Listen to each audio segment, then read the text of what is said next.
Hey guys, welcome to another video. Today I'm going to be telling you my player to watch from every team that will be attending the RLCS LAN in Sweden in just over 2 weeks time. So if you've not been able to keep up with all the action and all the teams across all regions who will be attending, then stay tuned. I'll break all that down for you in this video. And the two criteria that we're thinking about today in terms of player to watch are number one, who will be the catalyst for the team's success should they do well, and also who is likely to show up regardless of whether or not the team is doing well, but still put up a stellar performance individually. So with that in mind, let's get started, and I'm going to bounce back and forward for the first few here between Europe and North America, starting off in Europe with Endpoint, the team who have just taken down Regional 3, but not only that, also took down Regional 1, so 2 wins in this split, and their star player, pretty obvious one, it's Seiko. If you watched either of these grand finals or either of these events that Endpoint were able to win, Seiko is just on another level. As soon as they got into the bracket, they seemed unstoppable,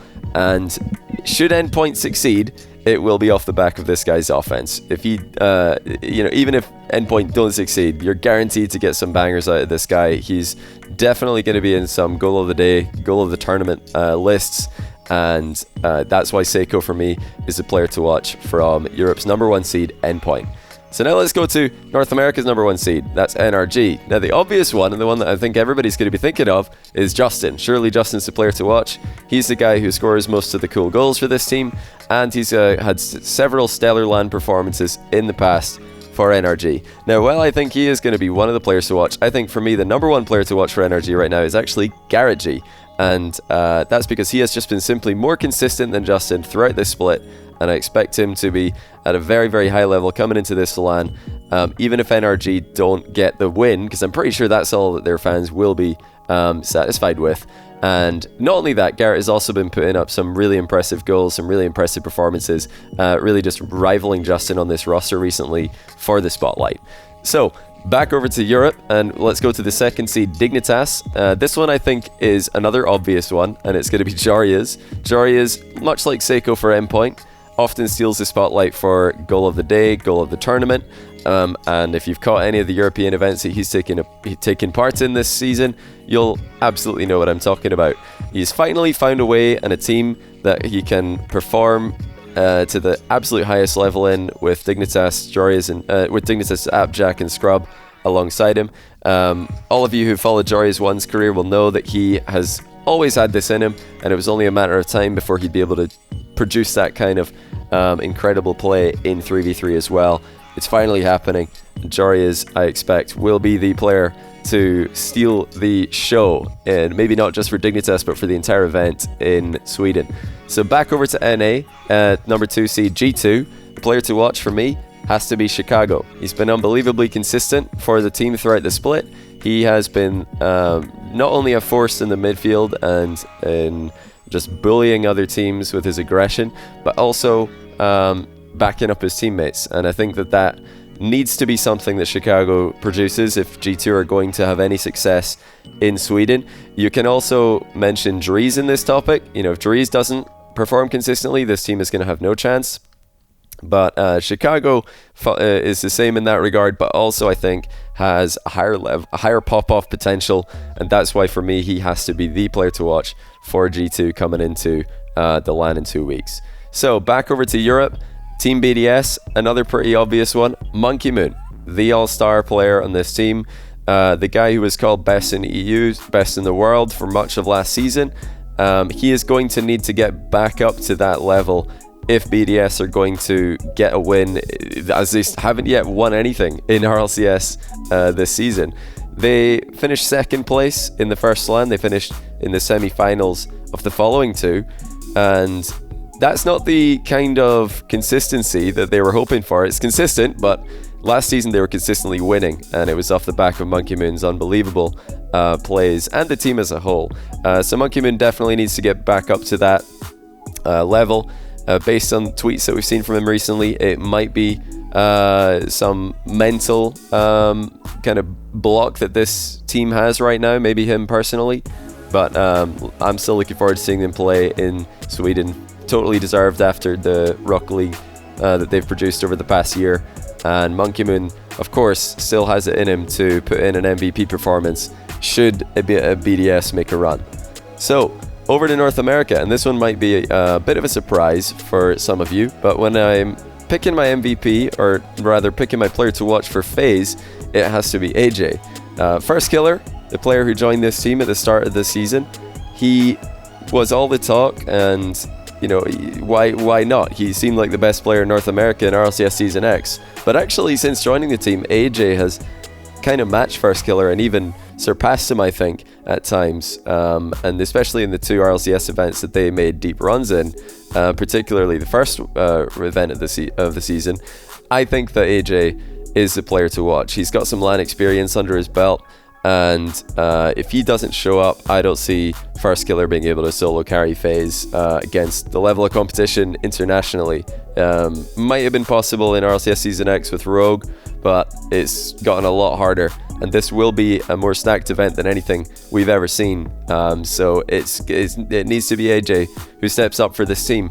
And I expect him to be impressive, as he has been the most consistent performer for FaZe, in my opinion, throughout this split. So over to Europe, we got 2 more teams for EU and NA. Let's do those first. Semper, really obvious player to watch for me is Archie. He has been by far the best player in this team for well over a year now, and the addition of Chaussette has definitely solidified the roster, but Archie needs to pop off if this team is going to have any chance of making a run in Sweden. However, even if they don't make a run, you can almost guarantee a good performance out of this guy. He is essentially the player that fits this criteria to a T. So Archie, no-brainer, player to watch for Semper. Back over to NA and Envy, and I think this one might be a surprise. I feel like my NA picks are maybe more surprising than the EU ones, which I think are extremely obvious in certain teams. But for Envy, I think the player to watch is actually Mist. I uploaded a video recently highlighting one of Atomic's, or two games from Atomic, and indeed a whole series from Atomic that was really impressive. The grand final that they played against G2. But I think overall Mist is the anchor for this team. He's the player who will have a good performance no matter what. Atomic, when he does show up, is unbelievable, but when he doesn't, is really not that great. So I know Mist is going to be a consistent player for this team. He's not only a former LAN player, but also a former LAN winner. So I think he's the easy pick for a player to watch here, regardless of how well Envy perform. You've also got Turbo, and you have to mention him. I mean, you could throw Turbo in here and make an argument for him, but at least in the past year, I think Mist has been that guy for Envy, and not only in consistency, but also in the pop-offs. He has to be my player to watch for Sweden, for Team Envy. So lastly for EU is Vitality. I don't think really a lot needs to be said about this one. It's Alpha 54. Now, if I made the criteria who needs to play well in order for Vitality to do well, it would probably be K-Dop or Fairy Peak. But since I've kind of expanded the criteria for player to watch into who will play well, regardless of how well this team does, you can only say Alpha 54 for Vitality, as K-Dop and Fairy Peak haven't been consistent recently. And even though this is a LAN and we anticipate a step up in class from both of them, we also expect to step up in class from Alpha 54 as well. So I think everything that you can say to all of the K-Dop Fairy Peak predictions, I think they apply to Alpha as well, and he is easily the carry for this team. He needs to play unbelievably well in order for Vitality to make a deep run here, even if K-Dop and Fairy Peak are going to come back to their prior LAN form. These days, in order to do well at LAN, you're gonna need a player like Alpha to make an insane performance in order to get the results you want. So lastly for North America, it's Complexity, the SAM team who have moved to NA, stolen one of their spots, and this is a very easy one. Shad, the Chad, what a performer, what a player he has grown into be since moving to North America. He was already one of the best in the region last season in SAM, and now he is absolutely one of the best players simply in the world, because he's clearly on that level in NA. Definitely check out the tiebreaker matchup against Space Station Gaming if you didn't already. That is a must watch, and Shad, he is a player to watch for this team, quite simply. I know he's going to play well no matter what happens to Complexity at this event, and he definitely needs to produce his best if they're going to make a run. Right, let's get into the other regions. Let's talk about OCE first of all, and the number 1 seed, Ground Zero, who they stole the number 1 seed from Renegades right at the end of the split. And their best player, I think, right now for this category, for player to watch, the player who fits it best, I think is Amphis. He actually doesn't have anywhere near the LAN experience of his teammates, Torsos and Express, especially Torsos. But when you talk about consistency, I think of Amphis for Ground Zero. Torsos, a bit more temperamental at times and a bit more up and down. Although he did finish this split well, I'm going to lean a bit more towards Amphis for the player who I expect to do well no matter what at this LAN. And yeah, him and Torsos definitely can both pop off and be the catalyst for this team's success. So watch out for Amphis from Ground Zero LAN debut internationally. Going to be awesome to see. And his countryman Fever is going to be my player to watch for Renegades. Another LAN debut, another young gun coming out of OCE. I think that's what OCE's been needing. They need these young players, these mechanical players to come out and mess up other regions' teams. Every team needs a player like this if they're going to make a LAN winning run. You need a player like Justin has been for NRG in the past. You need a player like Seiko is for Endpoint right now. You just need a player who can go in and mess up the other team, and that's Fever, that's Amphis. That's what I think OCE's been lacking in the past, and I don't think that these two teams lack it at all. As Amphis and Fever will, I think, surprise a lot of the international fans, so a lot of the NA and EU fans who haven't paid attention to OCE, and they think that OCE's plat mechanics. I think they're going to be very impressed by what these young guns are bringing to the table.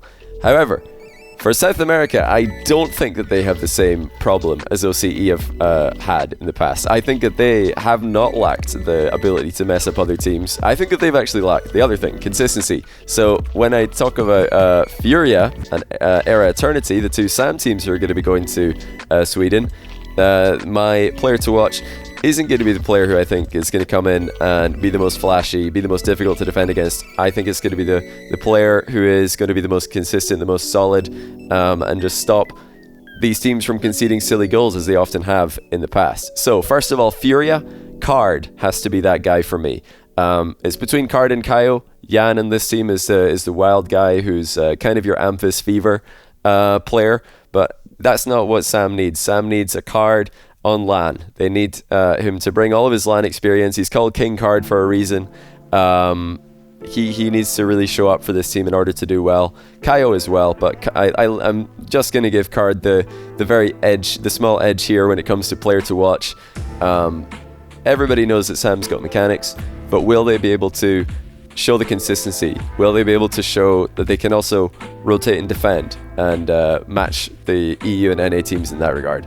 For Era Eternity, I'm going to pick their new player, Math. They lost Jan, their star player, to their rivals Furia in the off-season.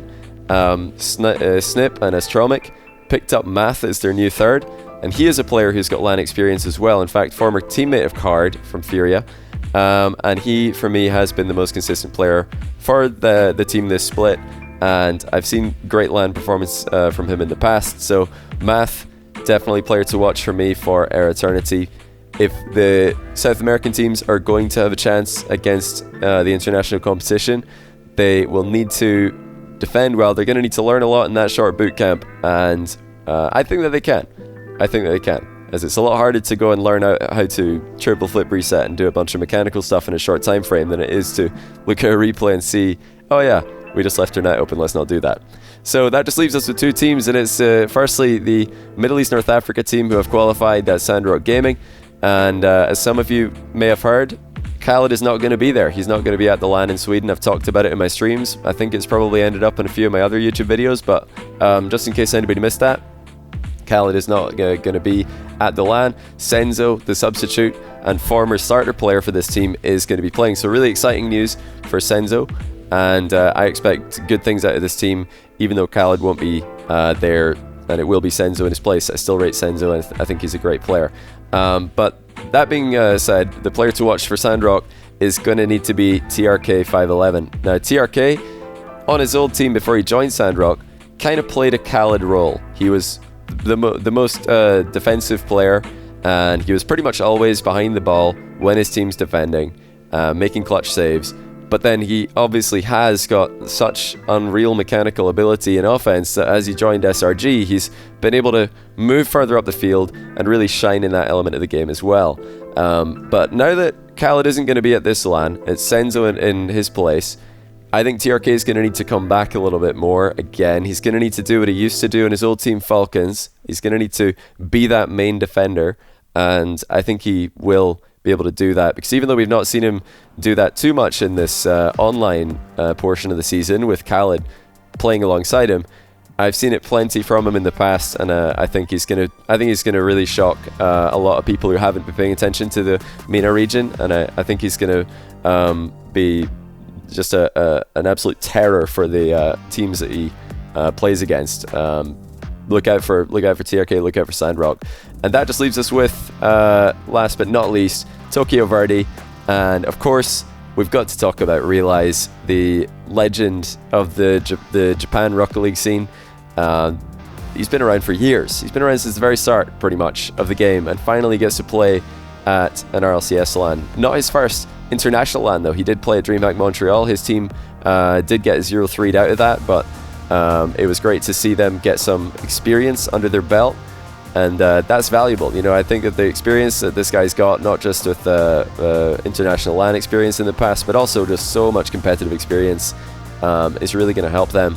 And although I think that Tokyo Verde are the heavy underdogs for this LAN, you never know. Maybe they can get some upsets. Maybe they can get some shock performances in that Swiss stage in particular. And if it's going to happen, it needs to be Realize popping off. He's the most mechanical on this team. He's the most deadly attacker.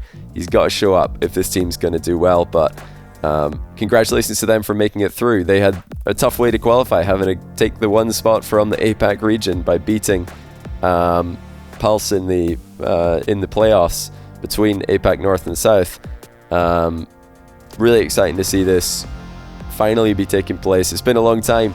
It's been too long since we've seen a LAN like this. And to be honest, we've never seen a LAN like this. Never seen 6 different regions represented at one LAN in Rocket League. So it's going to be great to see. But just to recap, my players to watch: Endpoint, it's going to be Seiko. NRG, it's going to be Garrett G. Dignitas, Jorias. G2, Chicago. BDS, Monkey Moon. FaZe, AJ. Semper, Archie. Envy, well, that'll be missed. Vitality's Alpha 54. Complexity's Shad. Ground Zero's Amphis. Renegades Fever. Furia Card. Era Eternity Math. Sandrock Gaming CRK. And Tokyo Verde's Realize. You guys, if you have any of the players that I've listed that you disagree with, you don't think that player is going to be the guy who will be the catalyst for their team's success, at least the main catalyst of the team's success, and the player who's most likely to put in a good performance, even if the team doesn't as a whole get the results that they want, yeah, let me know in the comments. I'm sure that there's plenty different opinions about this, as there are so many players worth talking about at length when you look at the lineups for the RLCS LAN. Now, just one final comment. If you're wondering why we've got just Twitch footage in the background instead of the usual replays, that is because ball chasing happened to be down when I went to look up replays for this video, so that's not a change that we're hoping to move towards on the channel. We will of course still go to replays if they're available. That was just why we didn't for this video. Regardless, hopefully this was informative for all of you who haven't been able to watch all the regions and keep up with all of the news throughout the split, and for all of you who have, that's what I like to hear. Madness. So much Rocket League these days and you're still keeping up with it, so good job to you. I'm going to be uploading more before the LAN in Sweden takes place. I'm going to be streaming a whole bunch more before I leave on December 3rd. So if you do want to tune into my live streams, be sure to follow me on Twitter. I tweet before all my streams, and a lot of that will give you a sneak peek and even extended long-form content from what ends up on my YouTube channel. But for now, guys, thanks for watching once again, and I'll see you in the next one.